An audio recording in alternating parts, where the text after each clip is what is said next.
Sales, profit, and engagement na naman ang usapan. Hey guys, Matt and Lance here. Corporate guys rin kami at pagod na rin kami sa ganyang usapang office. Ibahin naman natin ang mga kausap natin. Listen to guests from careers beyond the corporate scene with the Project Offbeat Career Podcast. Imagine talking to historians, gamers, teachers, and the like on how they live differently and succeed in their unconventional careers. Baka sakali, ito naman ang sign to pursue your passions. Kita-kits sa Spotify, Apple Podcast, and YouTube.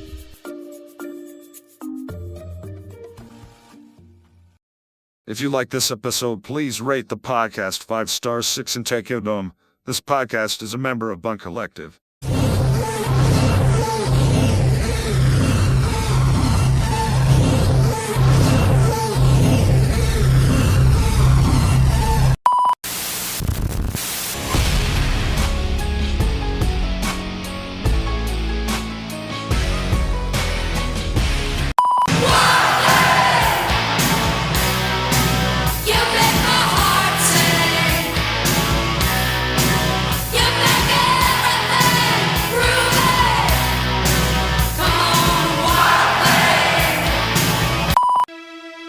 Welcome to your unfiltered Tagalog Wrestling Podcast.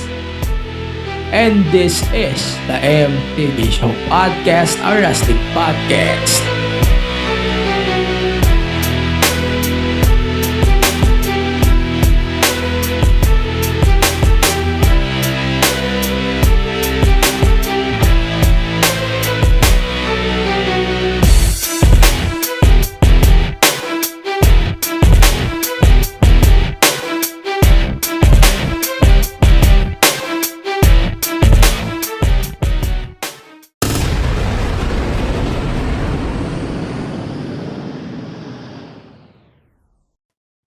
Let's do this.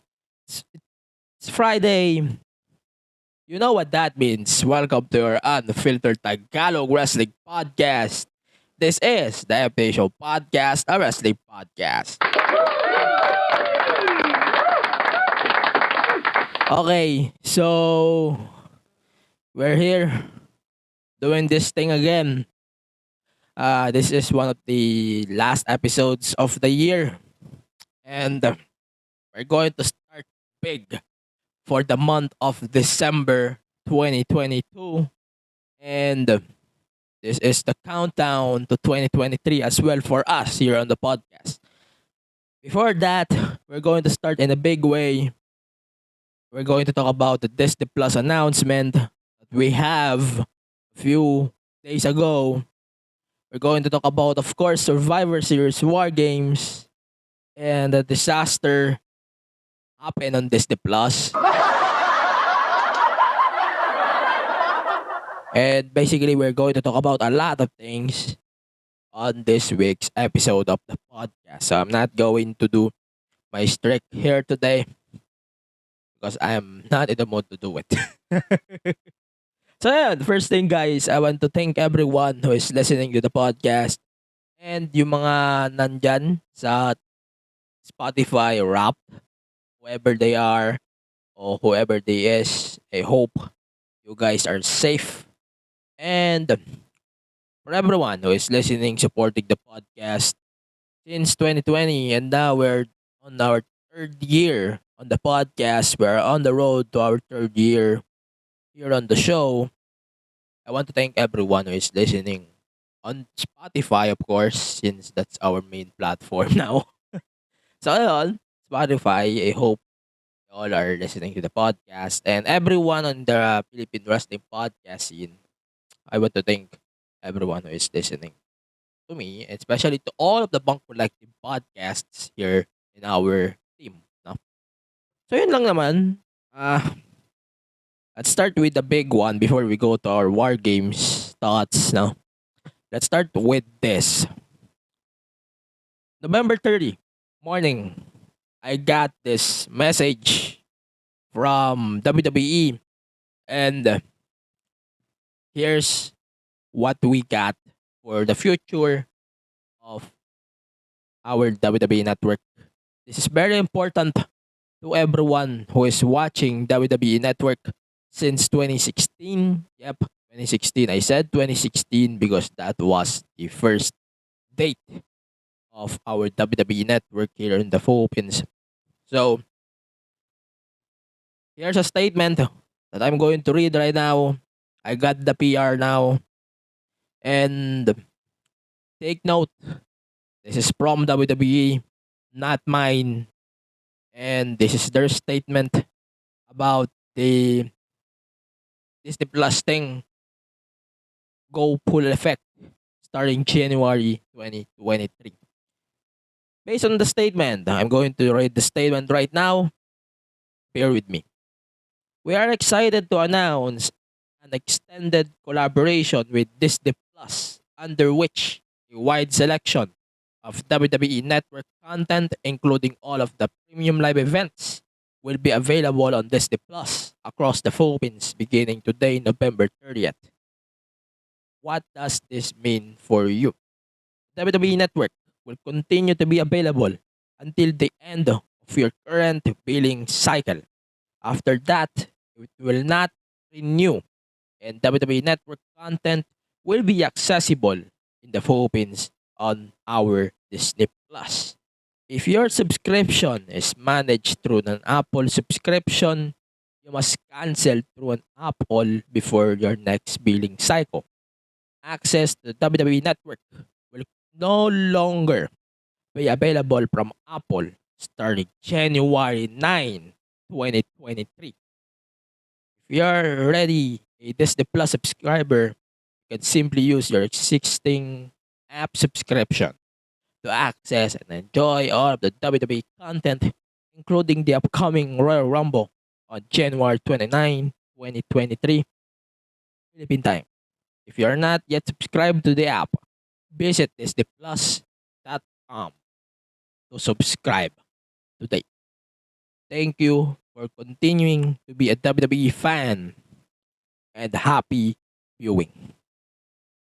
That was the statement of WWE on shutting down the WWE network here in the Philippines. We're joining United States, we're joining India, we're joining UAE, MENA, we're joining South Africa as well, and Indonesia for this thing. And it's very important because of the package that Disney Plus is offering to us via Disney Plus. So, yep, it's very cheaper versus the WWE network. But you keep in mind that we're getting compromised by this broadcast deal by Disney Plus.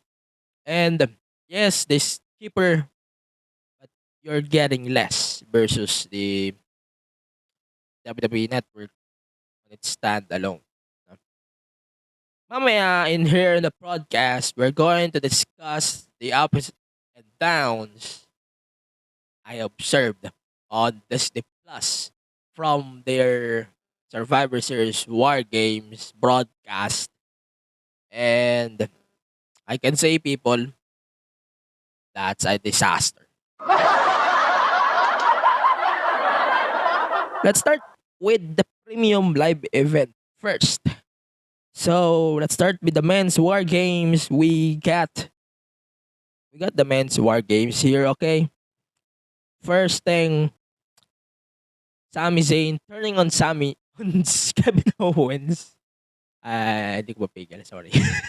Sami Zayn turning on Kevin Owens and attacking him, low blowing him.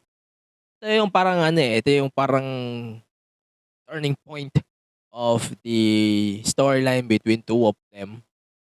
And Sami just capitalized everything. No? And we know, hindi naman ito magtatagal, but you see the organic loyalty. Nakikita na natin towards Sami Zayn and the whole bloodline. Kitang-kita na natin yung bonding and yung pagbabanda ng buong bloodline with Sami Zayn. And we know we're not going to get this long. No? I know we are all know we're not going to get this shit for a very long.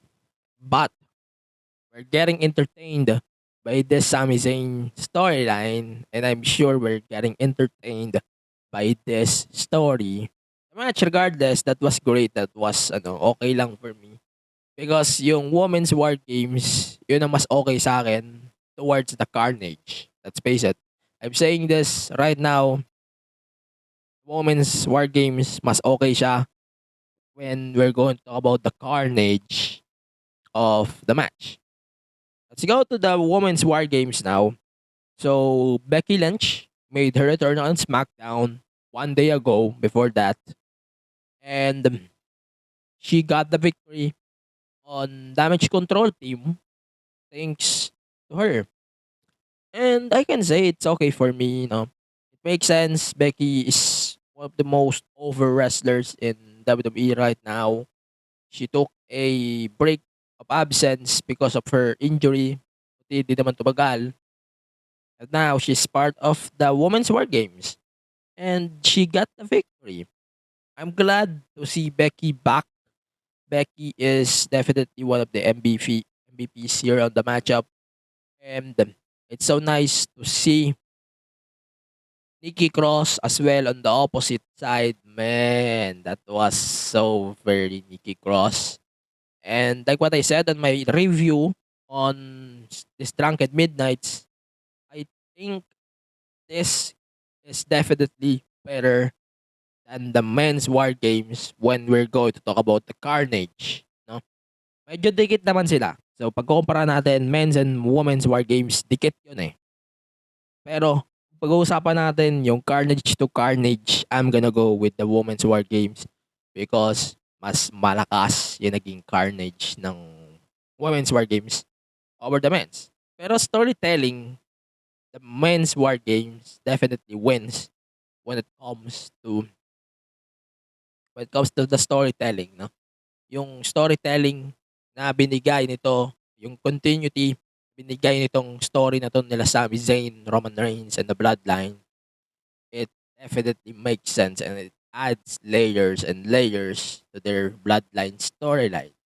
And now, they understand that at the Royal Rumble, for our sources, we are getting Roman Reigns versus Kevin Owens for the Universal title, but that thing it's not official yet. But I said before that this rumor is from reliable sources. We don't know yet if we're going to get that at the Royal Rumble. We don't know. Di pa natin alam. Okay, let's go to the US title. US title, in my opinion, is definitely my favorite aside from the two men's and women's war games because of how they folded up. I know, I know, salty pa din ako. I'm going to say this proud and clear. I'm still salty on how they folded Money in the Bank. Or on how they folded Austin Theory's Money in the Bank run. Still salty pa rin ako doon. I'm still pissed on how they folded the storyline. And I'm still pissed on how they folded the Money in the Bank run of Austin Theory. Hindi naman natin mapapagkakaila na Austin Theory and Austin Theory losing on that way, it would make sense. At doon na siya matatauhan eh. Pero, still, sinasabi ko, yun, the way they killed Money in the Bank, it still kills my shit. Parang, I don't want to see this stipulation anymore. They killed the reputation of it. So, para saan pa? Para saan pa kung ibabalik nila? Diba? Ayun. Ayun, continue natin. Para saan pa? Kung ibibuild pa nila yung Money in the Bank on that. I'm still salty on that, people. Bear with me. You got me, no? Pero continue natin. Today is not for me. Okay, continue natin yung I'm still salty on how they folded the Money in the Bank. Sobra pa rin ako salty on how they folded it. I'm glad that Austin Theory got the win over Rollins and Lashley. I feel bad for Lashley though na kailangan niya maging ally para dito, para maging silver lining for the storyline of Austin Theory and Seth Rollins. Kailangan niya maging ally doon sa storyline na ginagawa nila ngayon. No? And to be fair naman, Lashley did a pretty good job on that. Definitely. He did a pretty good job putting shit over. And now, Justin Theory is the United States champion. And the way I see it, we're going to get another one-on-one between Rollins and Theory, maybe December or maybe Royal Rumble. So anything is possible at this point. They just need the continuity that we want. Okay? So, continue tayo. AJ Styles versus Finn Balor. For me, and for the context, guys, yung kalahati ng Finn Balor versus AJ Styles, yun na yung nadatnan nyo, o nadatnan natin on the Disney Plus broadcast because you know what happened on Disney Plus is that kalahating oras bago pa nabalik yung feed ng Survivor Series WarGames on Disney Plus. So bago mag-insert ng broadcast yung Disney Plus. So it's kind of disappointing. Yep. But Disney Plus, you need to fix your shit up, especially with the exclusivity thing going on. I hope na mas stable din yung frames per second ng inyong feed on Disney Plus. No? Yun lang naman ang sa akin. We're going to discuss more later on the broadcast. Okay. AJ Balor, on the other hand, this is fun. Personally, this is fun. Basically, parang, nangyari na yun. This is a fun match. I'm not going to say it's great. I'm not going to say it's bad. This is basically a match na, nangyari na to. And we got the AJ victory. Basically, that was the purpose of it. Ayun, gugulo-gulo na naman yung audio ko. So, ulitin natin, basically, itong match na to, nag-exist lang ito para mabawi ni AJ yung kanyang losing streak. Remember, AJ had a losing streak. Diba? And now, he's getting the streak back. And on Raw, OC got beaten up by Judgment Day. Yeah. I'm fine with that. But pay-per-view win by AJ Styles, it makes sense because, you know, AJ had a losing streak on pay-per-views, premium live events. So it's okay with me. It's okay with me. Ito, finally, let's talk about the US Women's title before we go to our scores and our commercial and of course our Disney Plus thoughts. SmackDown Women's title, Ronda Rousey versus Shotzi, man. Pinagsama mo yung disaster at disaster. Disaster ang sunod. Let's face it, pinagsama mo yung disaster at disaster. Disaster ang kasunod. And it happened. Guy, I swear that was the worst match of Survivor Series WarGames. I don't even need to watch it full because of on how they folded that shit. That was shit. Yun lang naman sa akin. Regardless, Shotzi brought the fight. Ronda got her shit. And she is shit. General. That's the fact. Okay. Let's do the verdict before we go to our Disney Plus thoughts. No. So, wait lang. Where's my notes? Got it. So, Survivor Series WarGames.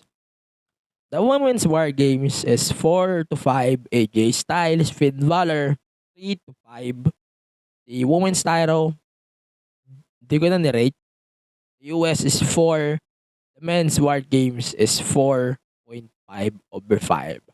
Okay. Let's talk about Disney Plus now. I know y'all are noticing my shit on social media. Why I'm toasting Disney Plus?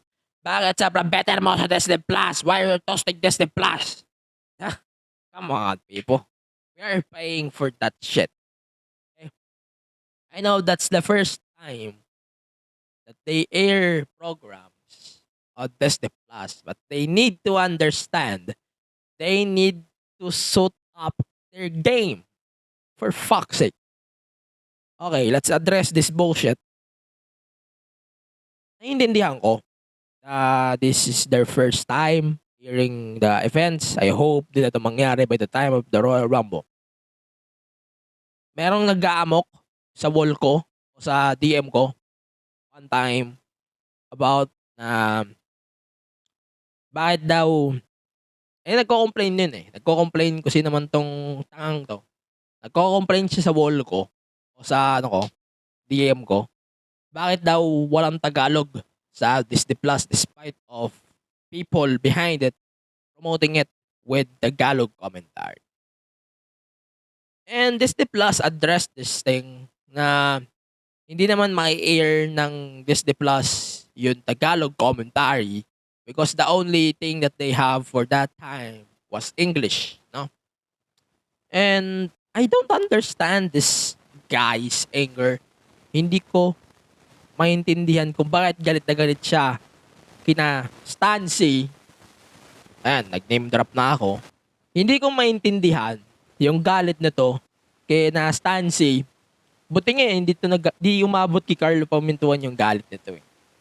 Pero hindi ko maintindihan gaano ba kahirap magbasa? Seryoso. Reading is the first thing you all need to do. Read and understand. Man, you sir, you should read everything, especially na on the Disney Plus. Kasi in-announce naman yan ng Disney Plus eh. Hindi mo kung sino yung dapat mo paniwalaan. Pero, I'm not tossing that coin on a punk na magmamaktul lang. Sobrang lala naman ang privilege shit mo about it. And now, you're ranting on your own paywall about the Tagalog commentary, lacking of Tagalog commentary on Disney Plus. Dude, you need to understand na testing pa lang ito. I'm not speaking in behalf of all of them. Okay? I'm speaking for myself here. Don't act like a fucking privileged asshole. Pag hindi nakuha yung gusto mo ibibigay agad sa'yo. You son of a bitch. Alam mo, I'm holding the community for very long time. Since 2018, 2019. I know what's going on. I know what's up. And Disney Plus messed things up. I know that case. Pero we don't need to emphasize or we don't need to blame people or even podcasts just because of that fucking sake. Man. Seryoso. I don't want people na madamay pa sila doon eh. Hindi eh. Pero ang hindi ko maintindihan, why you are blaming the people na wala namang kinalaman sa technical ng Disney Plus? Like, man. Sa bagay, apologies ka nga naman. You wouldn't understand everything. I'm sorry for throwing this shit up. I have to block him up. And wala akong choice eh. Wala akong choice kundi block him off. And wala na rin ako magagawa kasi I did what I did. And I have to block him off as well in the community. Kasi masyado na siya makalat. Simple as that. Again, kung sino man yung nadali nun, I want to apologize in behalf of him. You son of a bitch. And, alam mo, yung history mo kasi, ayoko na sanang idamay yung history mo dun. Pero putang ina mo, may atraso ka sa akin. Pasalamat niya eh, medyo binibigyan kita ng lapses dun sa atraso mo sa akin. Tanda mo nung nag-apply ka on our community as moderator, bigla mong tinurn down. And guys, walaan nyo nga kung bakit niya tinurn down yon. Nagpapalakas daw siya ng COD account, Call of Duty Mobile. Like, you son of a bitch. Ewan ko, kada naalala ko, yung way of how you declined the offer, hindi ka nga dapat kasali dun sa totoo lang. Pinili ka lang ng ng ruleta eh. Kung ako masusunod, hindi kita pipiliin eh. Sa totoo lang, I'm just addressing this on my own show kasi I need to take this out of my chest. And come on. Man, stop acting like a fucking asshole. Kung pinag-iinitan ka sa kabila ngayon, hindi ko na problema 'yon. It's your own fault na pinag-iinitan ka. And hindi na namin kasalanan lahat at gaano ka katanga. Hindi na namin kasalanan kung gaano ka kabano. Simple as that. You apologize, son of a bitch. Alam mo, I cannot understand how to deal with guys like you anymore. Wala eh. I have to deal with that eh. Kasi it's part of the responsibility. It's part of being that guy.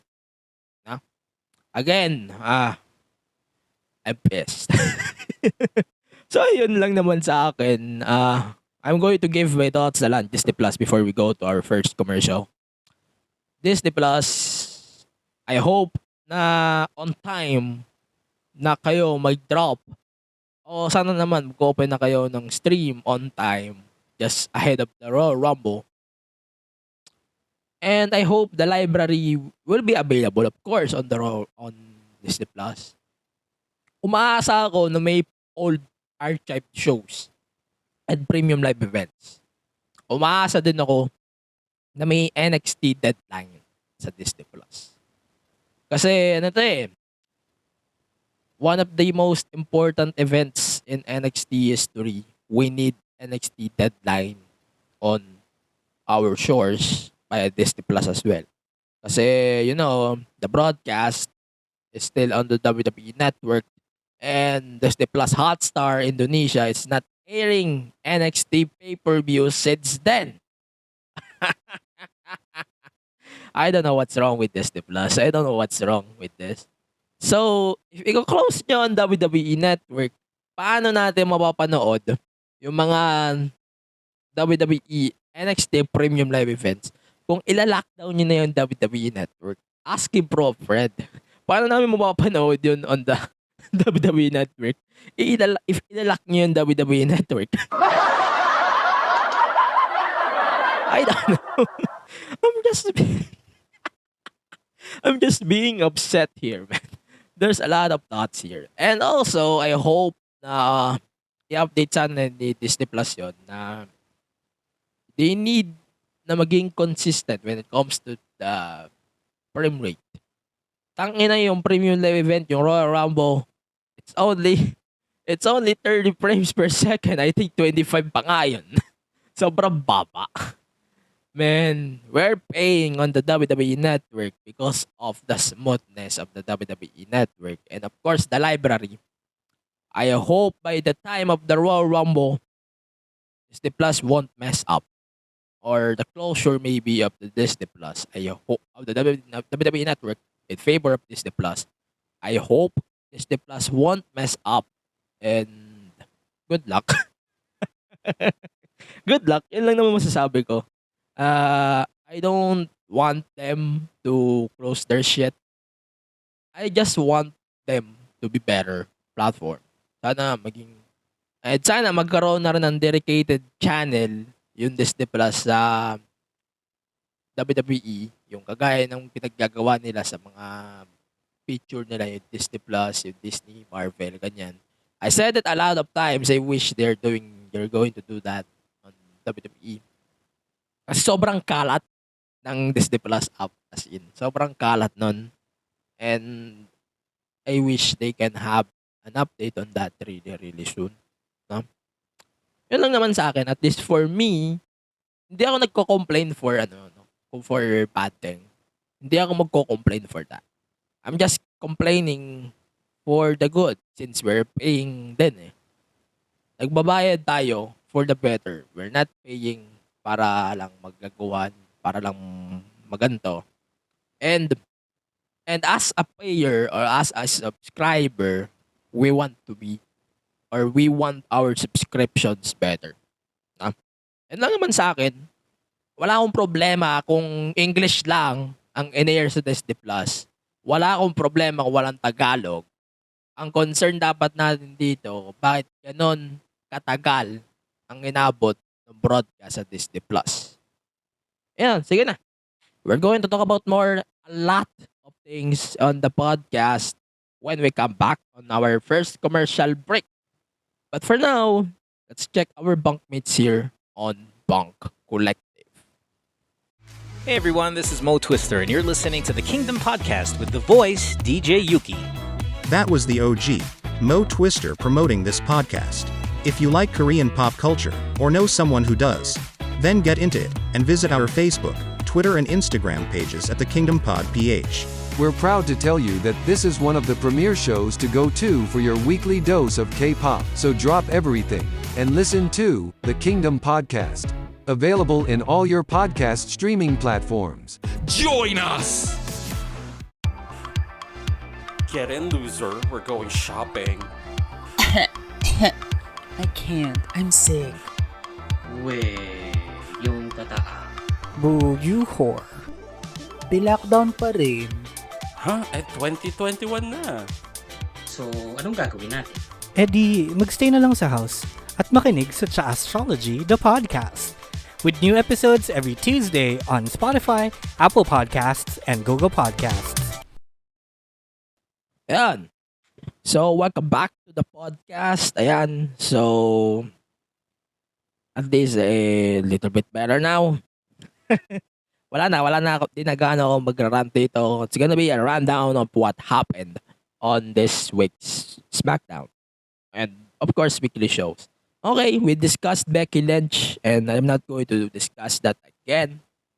Okay, so we got World Cup updates, no? So, on this week's SmackDown on FS1, we're going to have the finals of the SmackDown World Cup on Fox. So, we got Ricochet defeated Braun Strowman and Santos Escobar defeated Butch. So, it's US versus Mexico on the World Cup. So, it's logically to me that Ricochet will win since it's a face versus heel dynamic and medyo connected na siya kay Braun. But I want Santos Escobar to win the whole thing because I want something for Santos. Hindi naman siya mapopromote to the main roster if walang dahilan eh. If walang dahilan ng promotion. So, I don't think they are going to do that and they're going to do this on purpose.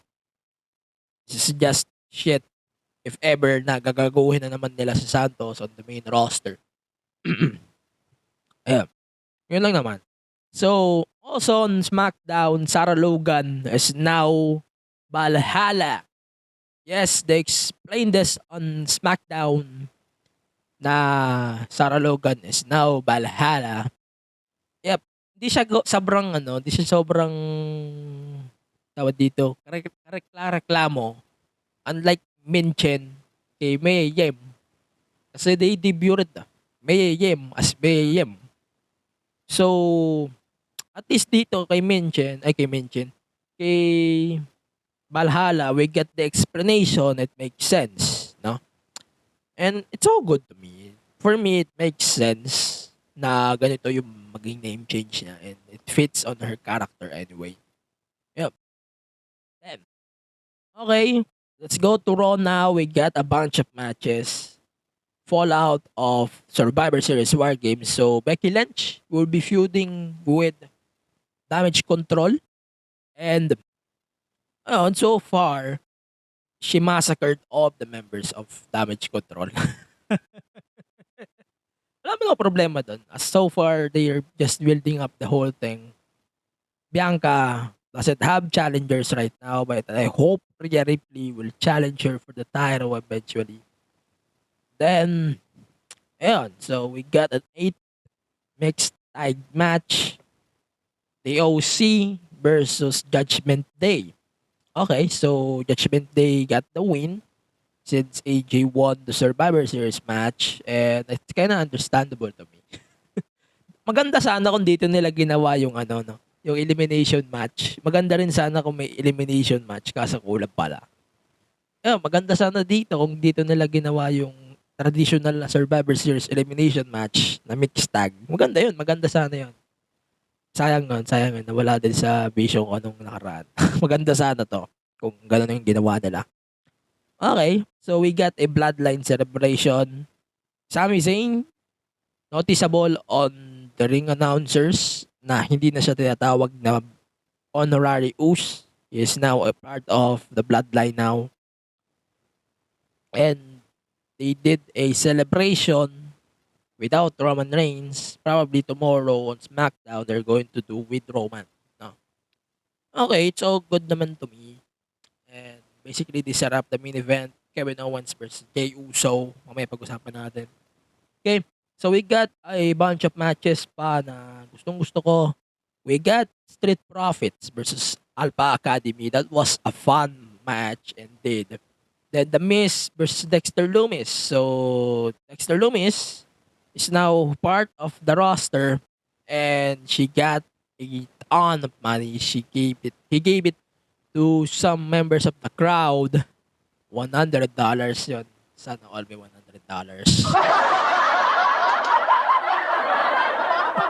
And ayun, we got a banger between Candice LeRae and Dakota Kai on this week's Raw. That was a banger. Definitely, I can recommend that if you're looking for matches this week. Dakota Kai, Candice LeRae, a must watch for this week's Raw. Also, Kevin Owens versus Jey Uso. That thing was made official for the main event of Raw. That was fun, I guess. Okay lang siya sa akin. Siguro they're just putting some silver lining for the upcoming Jey Uso or maybe Kevin Owens, Roman Reigns at the Royal Rumble. Parang at this point, they're just putting silver linings no? Wala naman kailangan ilagay na like stories. Di naman kailangan pa na pumasok ulit ang Brawling Brute sa story through the Signet Tyro right now. So, it justifies na silver lining lang ito for the upcoming Roman Owens match at the Royal Rumble. So, I'm good on this. As long as they're building up the silver lining here. Okay. So, let's go to NXT. So, Iron Survival Challenge was announced. And here's the official participants for the match at NXT Deadline. We're going to discuss the review or the predictions of it next week on the podcast. Okay. So, let's start the predictions.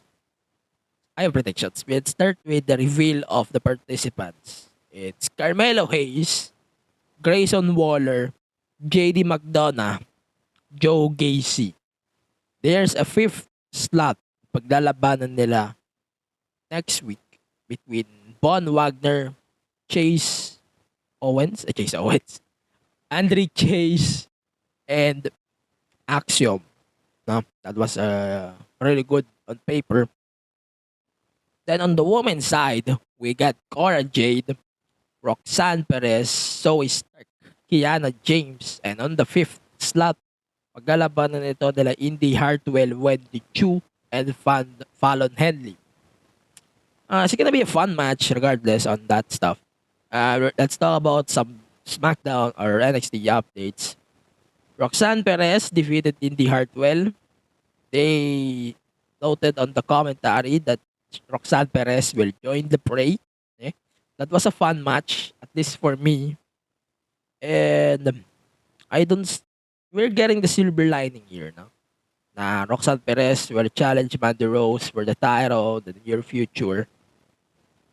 Everyone in the parade doesn't need titles, I said, aside from Roxanne. So, I'm just justifying my point here. No. Then, Dijak.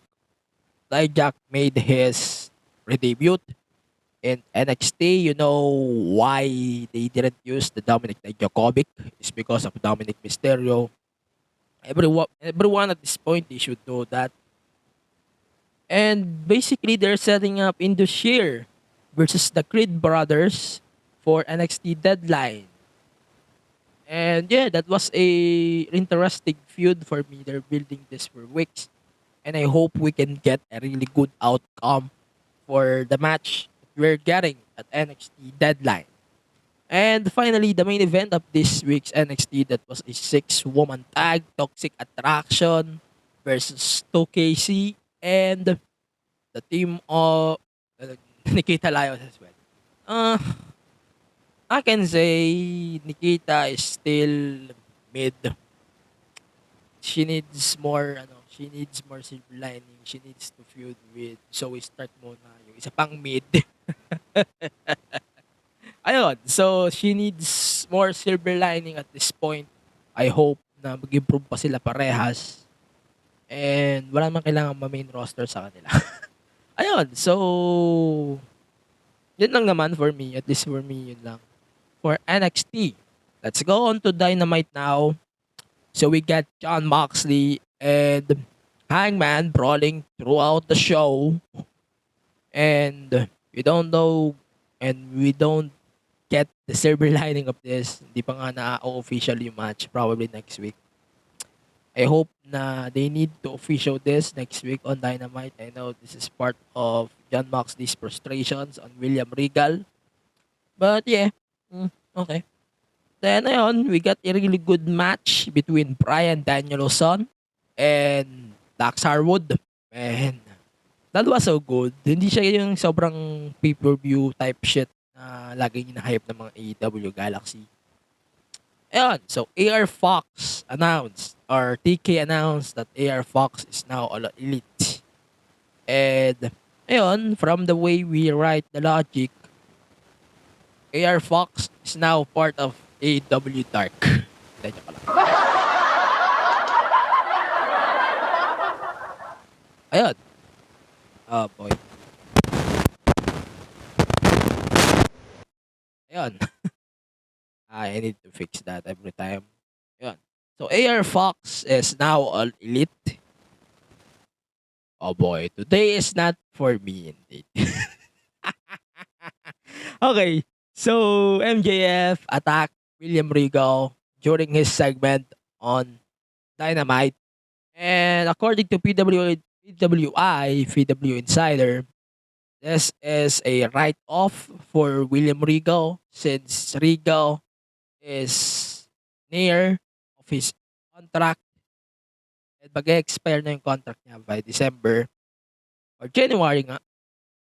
Just in time for the Royal Rumble. And according to PWI as well, that William Regal is WWE bound na for sources. So, let's see what's going to happen. Let's just wait for the silver lining here. Also, okay, so Ruby Soho is back. They attack Melo and Anna JAS. Yeah, it was okay with me. Ayun, so we're continuing the best of 7. The next match would take place on Winter is Coming. I can say this best of 7 is kinda interesting, but I'm not looking some good outcomes on it. I hope we can get a good outcome on this. Maasa ako na magandang outcome dito. I swear. And lang naman, so Impact, let's add Impact Wrestling now. So today on Impact, they announced and they write off Eric Young from the company. So here's what happened on that show. So Eric Young was scared by Dinner, and Dinner adapt and got the newer leadership for Violent by Design. And we know on PWI as well that Eric Young is WWE bound na rin immediately. So they write off Eric Young in that way. And Impact Wrestling is well known on that type of write-offs, and I kind of like it. Ewan ko, sa akin lang naman, sana gustuhan nyo din yung mga ganong write-off. But ako, ewan ko, I like how they write off storylines and how they write off superstars. Merong ibang pointless, meron din namang maganda. And this write-off is definitely one of the best examples I can give for the fans who wants impact content and on the how they do cinematic things. This is one of the things that I love about Impact Wrestling. Anyways, isa pang Impact news before we go to our announcement for the upcoming The Bash Awards is Mickey James was challenged by Jordan Grace for the Knockouts World Championship. The match is set for Hard to Kill on January. But here's the catch. If Mickey James loses the match at Hard to Kill, she must retire from in-ring competition. So yeah, we're getting match at Hard to Kill. I hope this is gonna be a really, really good match between two of them. And this is gonna be a silver lining for Mickey going back to the company anytime soon. And she's joining the Jericho Cruise. So she's not going to join WWE by the Royal Rumble, that's for sure. But ayun, I'm still hoping by this year they're going to induct Mickey James through the Hall of Fame. Whenever it is WWE, NWA, Impact Wrestling. Still hoping by next year they're going to induct her to the Hall of Fame. Okay? So, yun lang naman sa akin. So, ito lang. On our third half, we're going to talk about the announcements and preview of what you guys are getting for the upcoming The Bash Awards 2022, third annual The Bash 2022. And we're going to discuss more when we go on our next commercial break. Let's check our bunkmates here on Bunk Collect.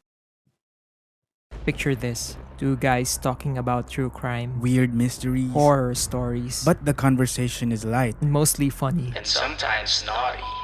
This is Scriptsalog, a Spotify exclusive. I'm Gideon. And I'm Glenn. And we're serving huge portions of horror and true crime twice a week. We'll make sure your cravings are satisfied. And you'll be begging for more. Char. Check us out. This is Scriptsalog, available exclusively on Spotify. Bakit mabaho ang utol? Lulubog na ba ang Pilipinas? Mahihain ba ang makaya? Bakit bumabagyo sa Pinas? Mga katanungang bumabagabag sa kaisipan ni Juan. Halika, bigyan natin ng mga scientificong kasagutan. Ito ang inyong gurong lakan mula sa Bulacan, Sir Red. At ito ang Hinayin na Tagham The Podcast Year 2. Pakinggan sa lahat ng major podcast streaming platforms. Tara, matuto, magsaliksik, magkaroon ng dagdag na kaalaman. Haynayan, magpakailanman. Ayan. So, welcome back to the podcast. Ayan. So, we're back. Ayan. It's time to discuss what we're getting for this year's The Bash Awards 2022 with the theme na Break the Norm. So, that's our theme this year.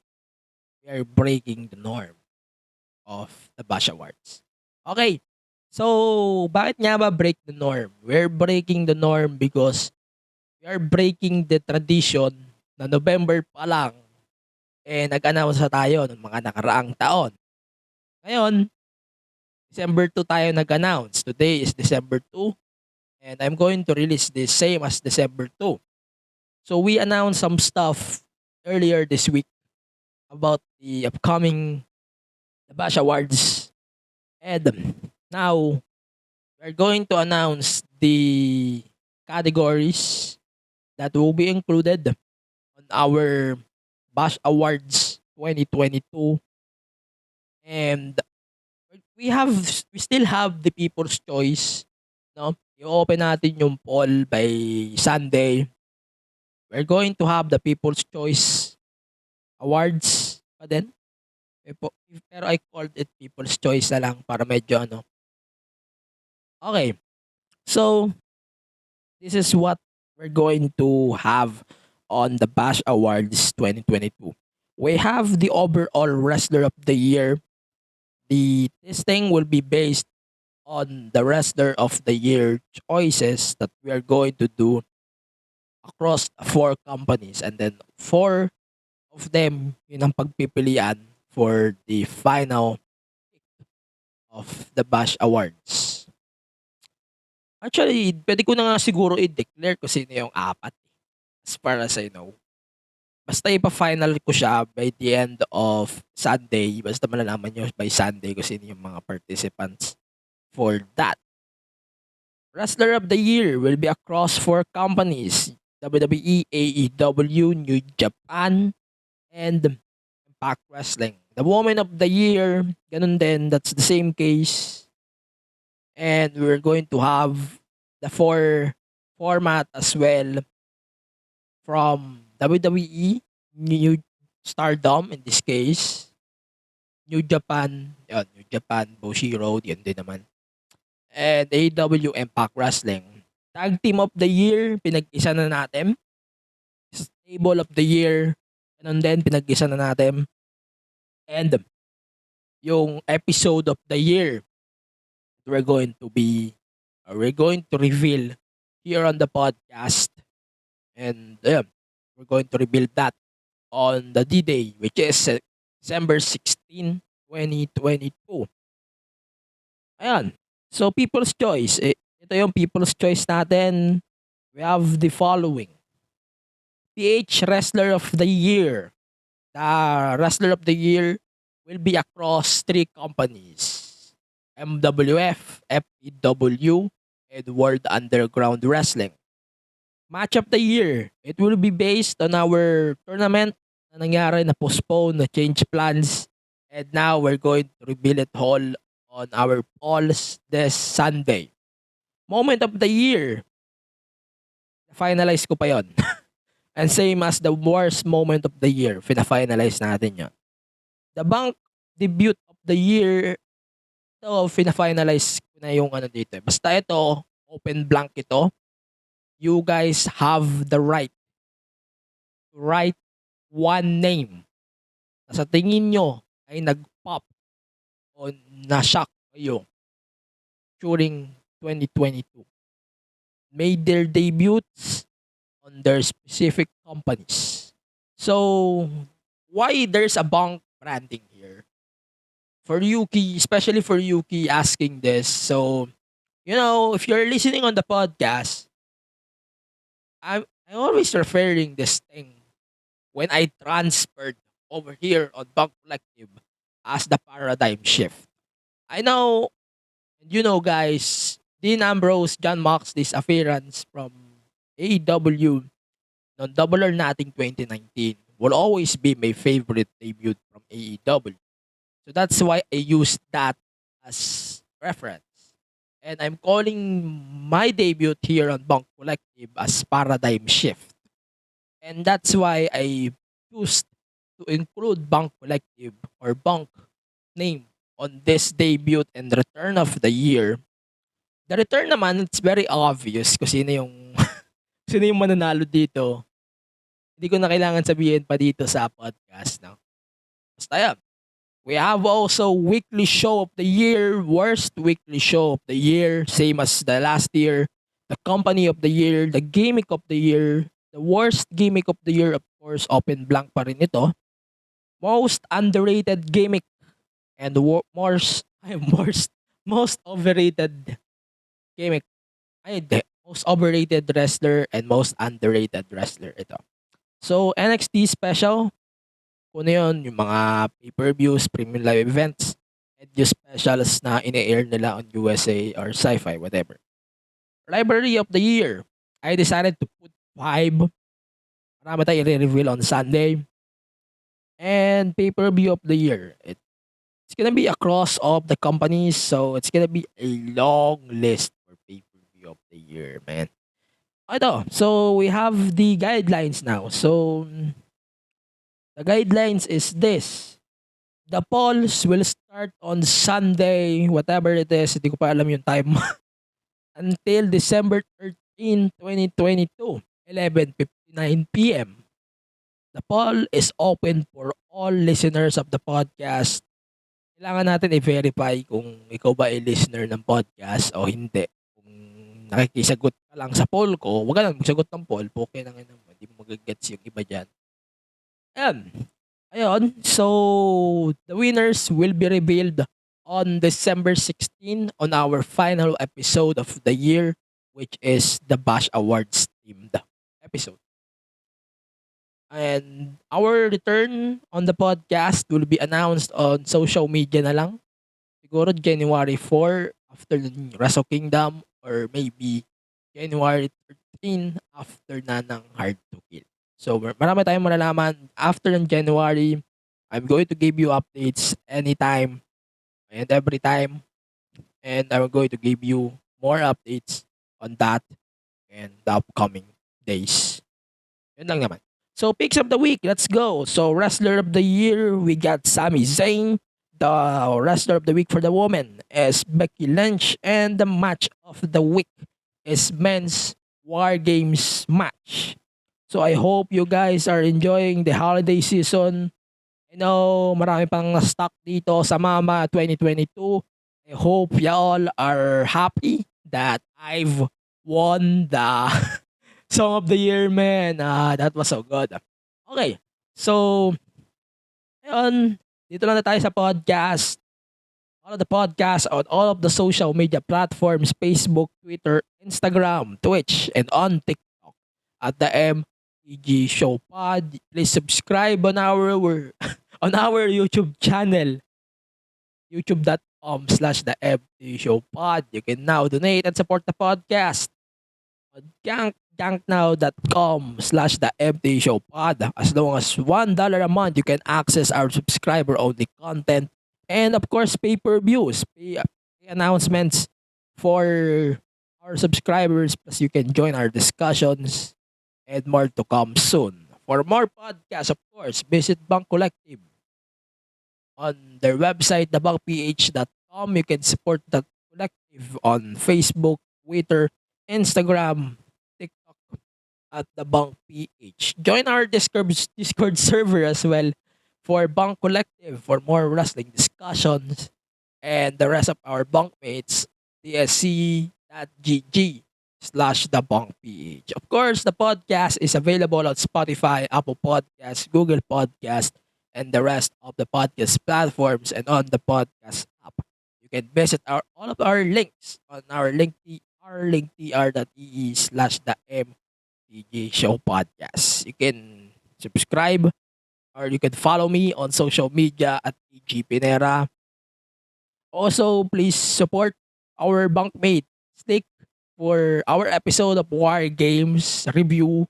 Review ko din doon yung Survivor Series War Games together with the Ant of K-Pip Cafe. Then si Martin of Channel 14 and si Migs of Smart Henry. We did a podcast regarding Survivor Series War Games. I hope you all can check out the episode of This Drunk at Midnight on all of the social media platforms and on the podcast, of course, on his podcast, Master Files. Yun lang naman. Please follow me on Twitter at Instagram at AG Pinera. And please support our local scene, of course, MWF Noche Buena.